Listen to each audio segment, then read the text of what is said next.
앞으로 죽을 때까지 다시는 안 하겠습니다. 반성하겠습니다. 시대를 따라가려는 노력을 좀 해주셨으면 좋겠어요. 이 어르신들이 노력을 안 하는 것 같아. 안녕하세요. 세대 갈등 해결 전문 상담소 모냐모녀의 딸 최진주, 엄마 김원경입니다. 회사 상사는 50대고 저는 20대입니다. 상사가 살이나 얼굴 등 외모 평가를 많이 하고 멍청하다느니 병신 같다느니 쓰지 말았으면 좋겠는 표현들을 써요. 가족들과 밥을 먹으면서 이 이야기를 했더니 같은 50대인 부모님이 우리 세대 사람들은 잘 모를 수 있다. 그게 잘못인지 아닌지 모르고 하는 걸 거다 라면서 스스로 깨달을 때까지 이해하라고 하는데 전 잘못된 건 말해주고 싶은 상황이라서요. 이럴 땐 어떻게 하면 좋을까요? 저는 사실 이 질문을 보고 약간 제 부하 직원이 혹시 보낸 것 아닐까?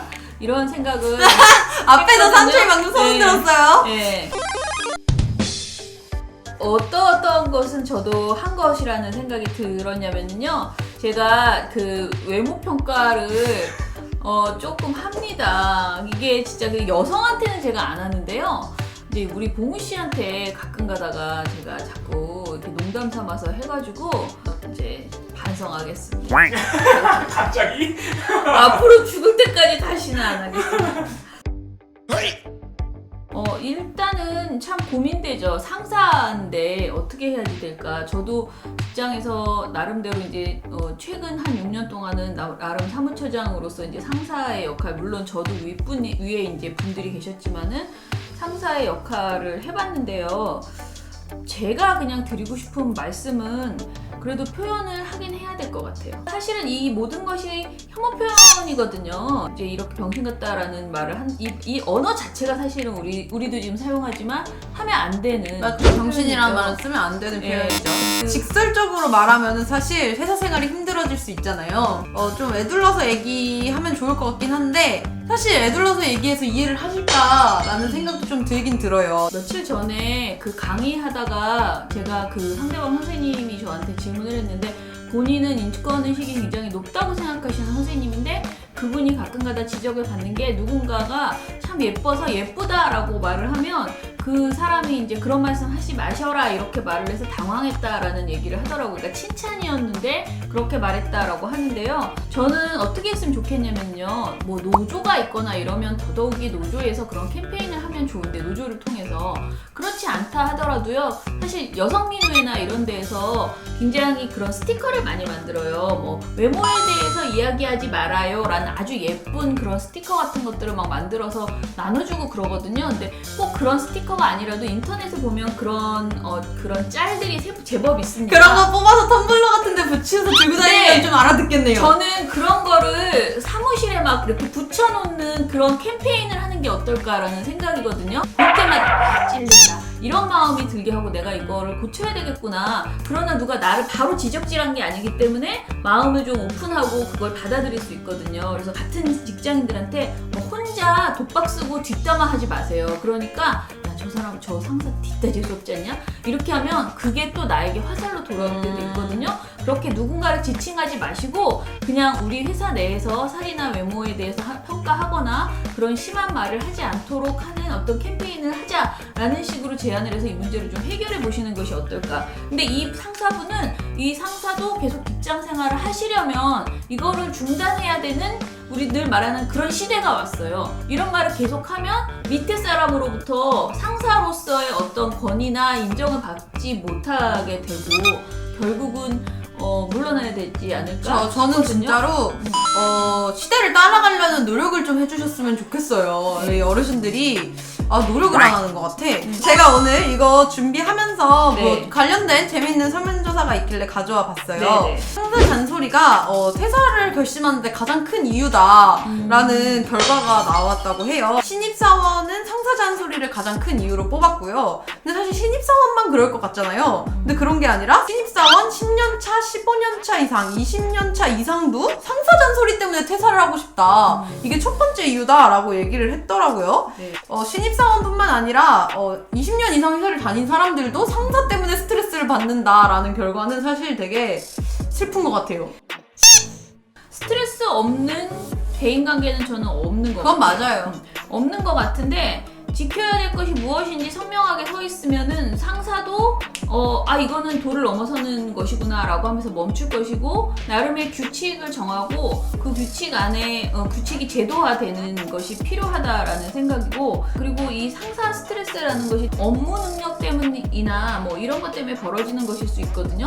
이거는 또 제가 상사였기 때문에 하는 변명일 수도 있어요. 왜냐면 이 상사 잔소리에 굉장히 가슴이 뜨끔합니다. 왜냐면 제가 사실 굉장히 효율적으로 단체를 끌어왔던 만큼 효율이라는 이름 아래 착취당한 우리 불쌍한 안에는 사람들이 있는 거죠. 엄청나게 착취당하면서 일해왔고 앞에서 자꾸 삼촌이 손을 흔드는데 너무 웃겨요.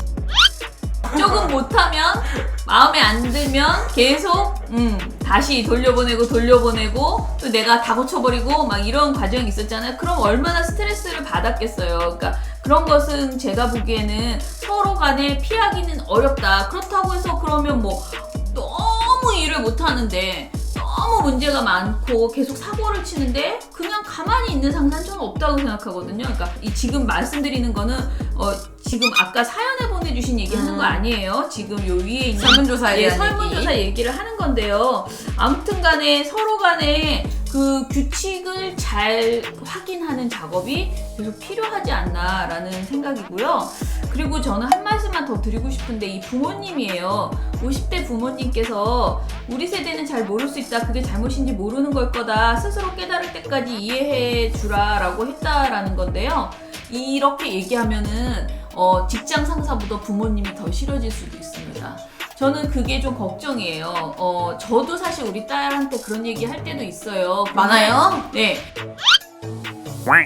저도 한두 번은 이런 비슷한 태도를 보일 때도 있지만은 듣다가 제가 정말 빡치는 경우가 있거든요. 그러면 제가 아주 단호하게 얘기를 해요. 가서 당장에 얘기해라, 항의해라. 그리고 정말 아니면 그만둬야 된다. 네가 네 존엄을 어겨가면서까지 너의 어떤 자존감이나 이런 걸 다 다 버려가면서까지 그렇게 일할 필요 없다라고 얘기를 하고 부모님께서 아유 어른들은 다 그래 그 세대는 다 그런 거야 이런 식으로 하지 말고 깊이 공감하려는 태도를 보여주실 필요가 있다. 물론 저도 이거 저한테도 하는 말이에요. 그런데 또 늘 맨날 공감하면 그 응석바지로 자라서 안 돼요. 아이고야, 적당히 해본 적은 있는진 모르겠네. 회사라는 공간이 되게 네. 많은 세대들이 이렇게 사별을 부딪히면서 지내게 되는 맞아요. 공간이잖아요. 사실 보통 그냥 일반 공교육에서 자라게 되면은 되게 동년배들과 함께 하다가 회사에 오게 되면 사실 되게 다양한 세대들이 맞아요. 일을 해야 되기 때문에 되게 세대 갈등이 뚜렷하게 드러나는 곳 중에 하나다, 회사가. 이런 생각이 들어요. 그래서 최근에 제가 90년대생이 온다라는 책을 친구에게 추천을 받아서 집에서 읽었는데 그게 또 엄마한테 제가 읽어보라고 추천을 했더니 엄마가 뭐라고 했죠? 다 끝까지 읽을 수가 없다고 손이 떨려. 이거랑 관련해서 또 설문조사가 있길래 가져와 봤는데요. 그래요?